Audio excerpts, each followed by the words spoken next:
Muy buenas tardes, buenas noches, queridos hermanos, amigos. Los invito a compartir un nuevo tema y lo vamos a hacer en el Evangelio de Juan, en el capítulo 14, los versículos que van primero del 15 al 21. Juan 14, del 15 al 21. La promesa del Espíritu Santo. Si me amáis, guardad mis mandamientos, y yo rogaré al Padre, y os dará otro consolador, para que esté con vosotros para siempre. Y el Espíritu de verdad, al cual el mundo no puede recibir, porque no le ve ni le conoce, pero vosotros le conocéis, porque mora con vosotros y estará en vosotros. No os dejaré huérfanos, vendré a vosotros. Todavía un poco, y el mundo no me verá más, pero vosotros me veréis, porque yo vivo, vosotros también viviréis. En aquel día vosotros conoceréis que yo estoy en mi Padre, y vosotros en mí, y yo en vosotros.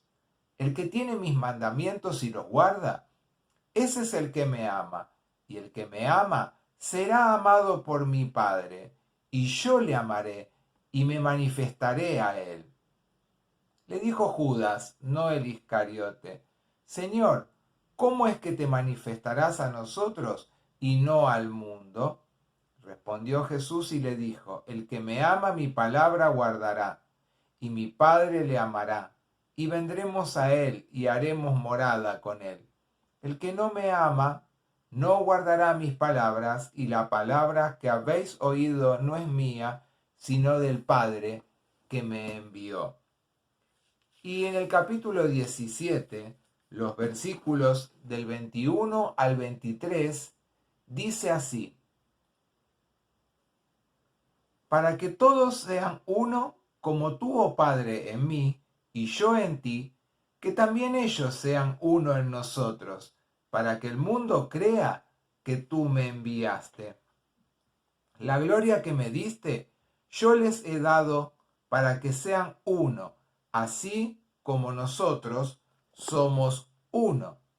Yo en ellos y tú en mí, para que sean perfectos en unidad, para que el mundo conozca que tú me enviaste y que los has amado a ellos como también a mí me has amado. Dos hermosos textos que pudimos leer en esta noche y que nos hacen reflexionar sobre nuestra vida diaria. En nuestra vida diaria muchas veces nos despedimos de alguien que quisiéramos volver a verlos. Muchas veces le decimos nos vemos pronto, enseguida regreso, le decimos en muchas oportunidades. A veces le dejamos algún obsequio como muestra de nuestro cariño, algún recuerdo, algún regalo. Fíjense que en este pasaje Jesús le promete a los suyos que va a volver. ¿Y por qué? Porque no quiere que se sientan huérfanos. ¿Se acuerdan que habíamos hablado que en el nuevo orden de Dios, Él quiere hacer morada en cada una de nuestras vidas? Bueno, si Dios hace morada en tu vida y en la mía, Él es porque no quiere dejarnos huérfanos, no quiere que nosotros estemos como abandonados. Un huérfano no es solo aquella persona que perdió a alguno de sus padres o a los dos, sino también que no cuenta con afecto, con protección. Y como vemos en este tiempo también muchas personas que tienen falta de afecto, de cuidado, de protección, muchas personas que están solas, están huérfanos, pero no porque hayan quizás perdido a su familia, sino porque viven o están solos. No hay una situación mayor de orfandad, de ser huérfanos, que la de no conocer ni tener la posibilidad de mantener una relación de fidelidad con el Señor. Juan en este Evangelio es muy fiel a lo que él escribe normalmente. En el discurso con una oración que es condicional, porque cuando Juan expresa lo que nosotros pudimos leer hoy, dice: si me aman, guarden mis mandamientos. Y el amor a Jesús, el amor a Cristo es un requisito que se debe cumplir por medio de la obediencia y la práctica de los mandamientos que Dios coloca en cada una de nuestras vidas. Lo pudimos ver en el Evangelio de Mateo, lo podemos ver también en el capítulo 13 de Juan, de este Evangelio que estamos leyendo. Y dice que si realmente nosotros amamos a Dios, dice, a quienes amen a su Señor, se les promete que un consolador, alguien que los va a consolar. En griego, consolador es paracleto, que también se puede traducir como ayudador. Es la tercera persona de la Trinidad y es también el Espíritu de verdad que nos habla de la deidad de Jesucristo en el mismo capítulo que leímos hoy, pero unos versículos anteriores. En Juan 14:6 nos habla de la deidad de Jesús.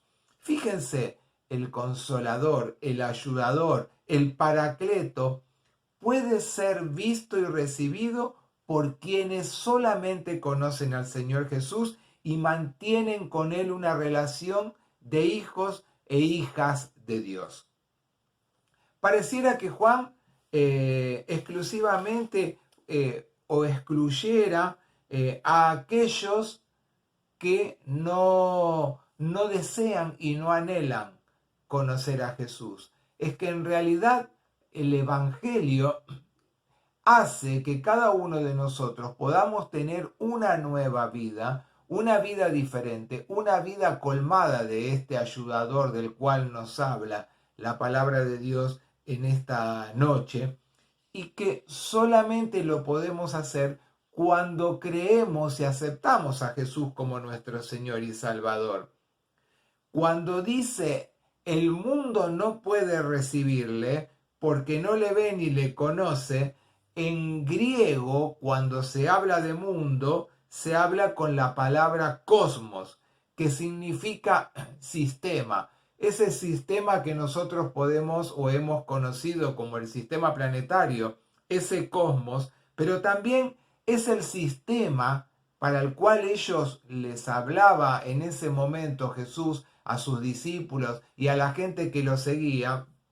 Era el sistema que ellos conocían, que imperaba, que tenía el imperio romano y que hacía en la vida de ellos. Generaba injusticias, desigualdades y opresión. Para ellos el cosmos, en el momento en el cual ellos estaban atravesando, era ese sistema que los oprimía y que veían que marcaba desigualdades y muchas injusticias en medio de ellos. Sistema de dominación y de injusticia que aún en este tiempo no ha terminado. Más bien, ¿qué ha hecho? Ha agrandado su poder destructivo en la sociedad que vivimos y en muchas sociedades de las cuales nosotros tenemos conocimiento por las noticias de cómo todo se va degradando por la desigualdad, por la deshumanización.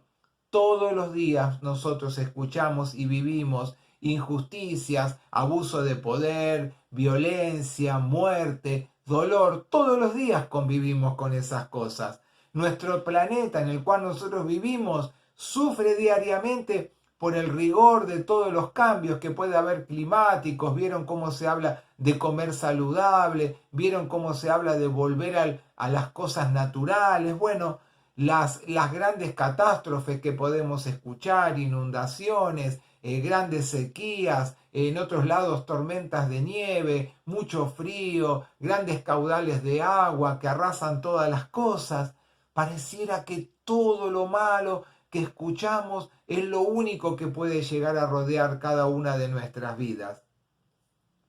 Muchos seres humanos desplazados de sus propios hogares buscando refugio en otros países, porque no solamente puede ser por una guerra, sino también porque hay grandes éxodos de refugiados que van a Europa o en América que nosotros vemos como muchos personas de otros países, como por ejemplo de Venezuela, de Cuba, centroamericanos, se van a otros países buscando satisfacer esa gran necesidad que hay para sus vidas de tener una vida distinta, una vida tranquila, una vida donde puedan trabajar, una vida donde puedan crecer y superarse. ¿Cuántas cosas son las que escuchamos diariamente?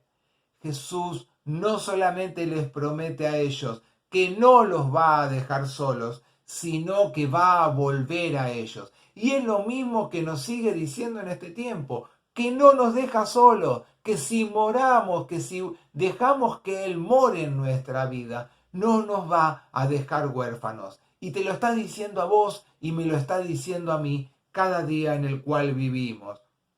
Él se adelanta a lo que va a suceder en el día de Pentecostés, cuando el mismo Espíritu se presenta a la iglesia como cuerpo vivo, testificando su amor en plenitud de ayudador y de espíritu de verdad. Recordamos el momento de la llegada del Espíritu Santo. Es un momento donde Dios se hace presente en medio de la comunidad en ese tiempo, y no solamente les demuestra que está, sino que está para sostenerlos, para acompañarlos, para cuidarlos en el momento en que ellos sentían que habían quedado huérfanos.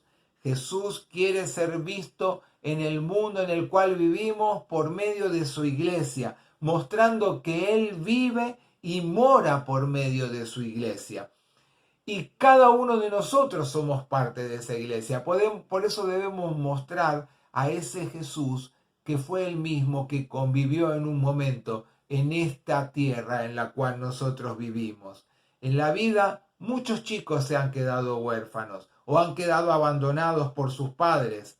Y hay una gran diferencia cuando uno de estos niños ha quedado huérfanos, si puede llegar a recibir ese reconocimiento de personas que tratan de incluirlos en sus hogares, o de personas que están al cuidado de ellos, pero que logran que puedan tener su documentación, que puedan llegar a los derechos que necesitan de salud, de educación.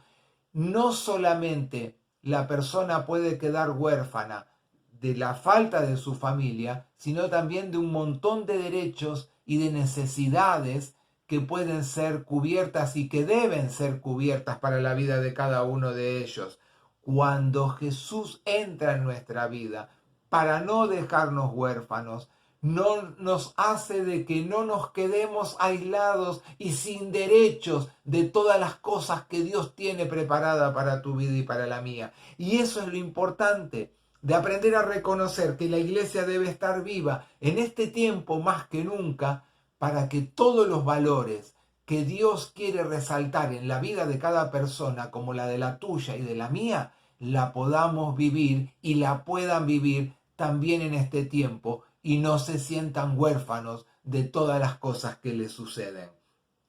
La iglesia, movida por la llenura del Espíritu de Dios, debe dar testimonio de lo que es ser hijos de Dios. Su promesa a la iglesia, ¿cuál fue?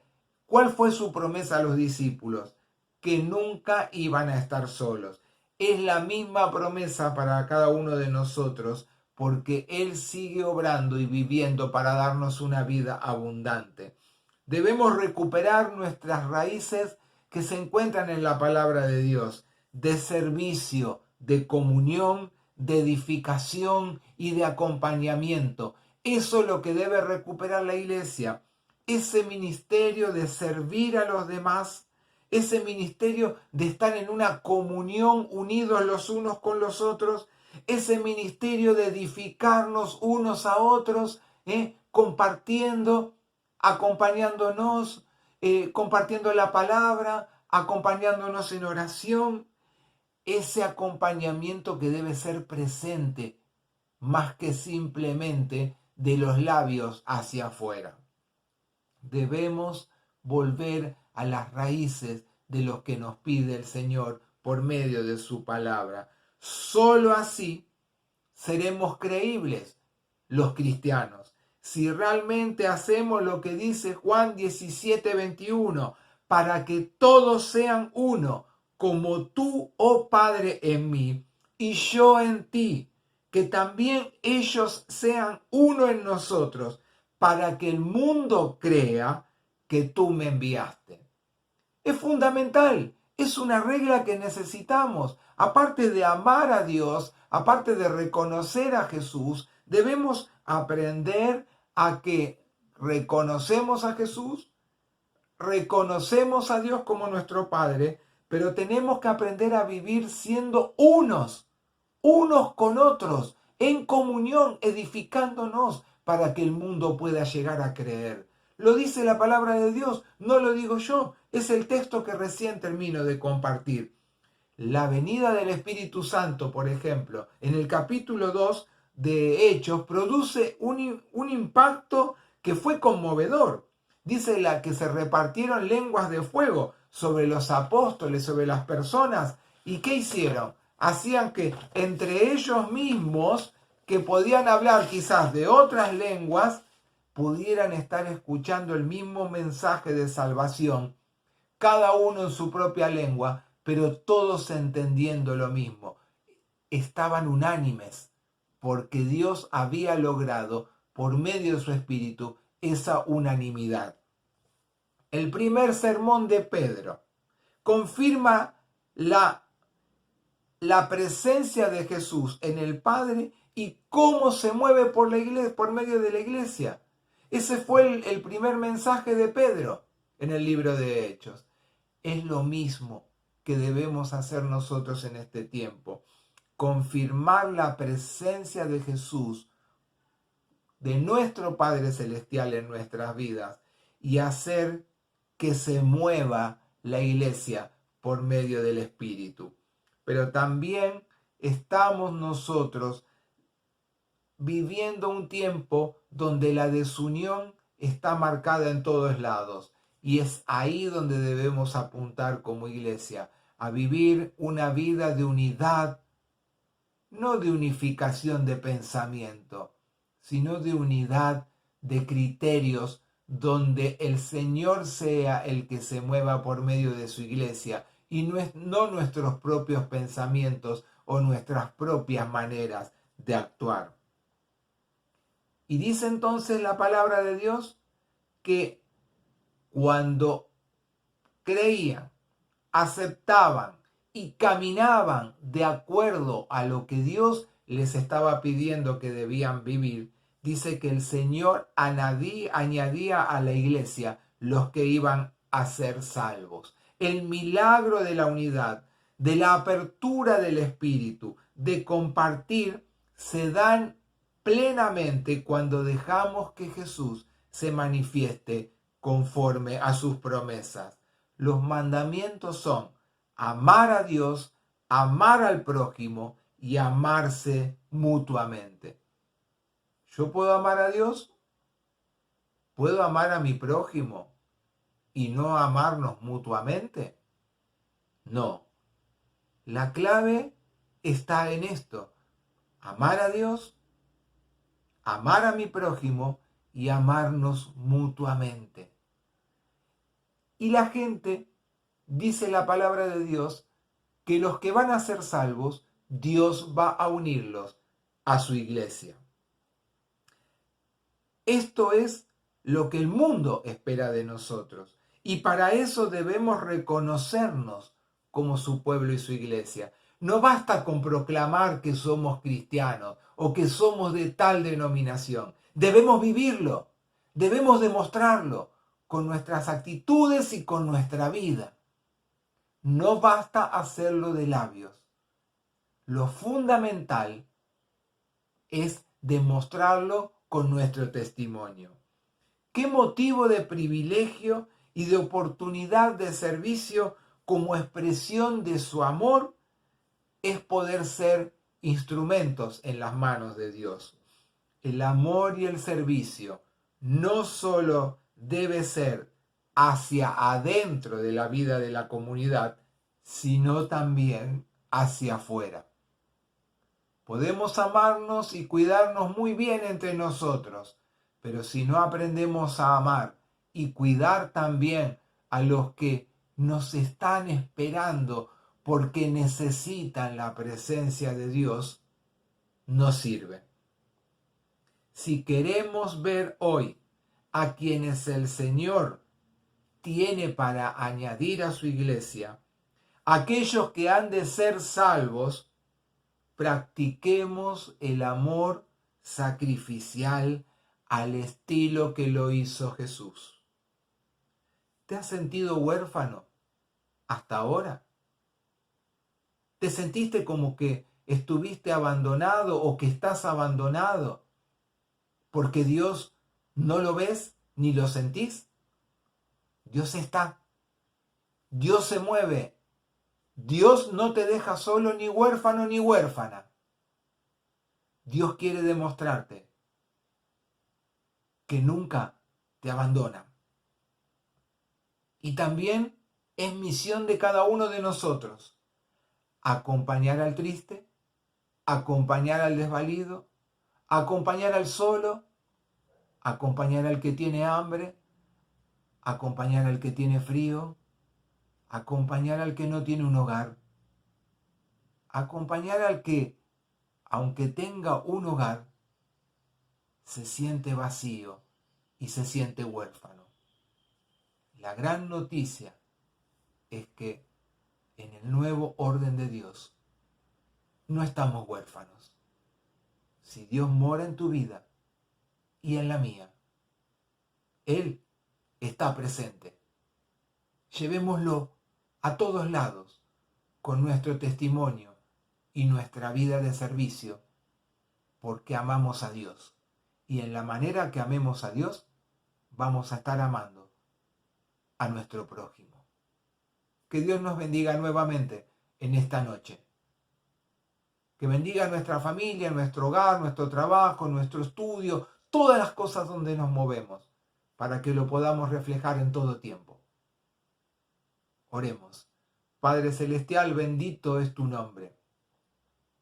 Reconocemos, Señor, que no somos huérfanos, porque tu gran amor se manifestó en la presencia de Jesús, sacrificado por tu vida y por la mía, también en este tiempo.